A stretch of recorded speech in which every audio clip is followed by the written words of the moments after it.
O edificio do Concello, situado en Santa Clara, comeza hoxe as súas obras de reforma no exterior. O fin deste inmoble será crear un espazo por e para a muller.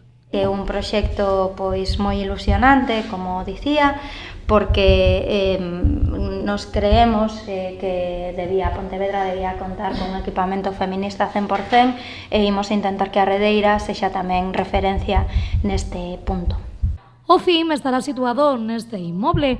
Terá un aspecto totalmente diferente, máis agarimoso e agradable para todas as mulleres que precisen utilizar este servizo que ofertan dende o Concello.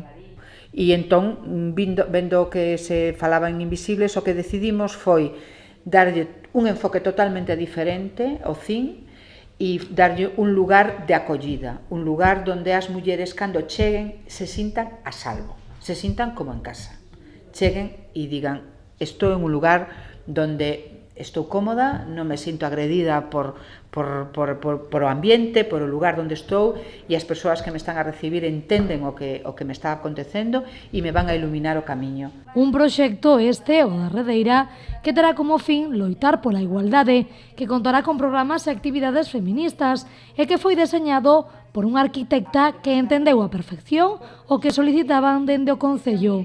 Unha reforma e acondicionamento do inmoble que contará cun investimento total de máis de 80.000 euros destinado á actividade da muller, á inserción laboral, á formación e tamén á conciliación.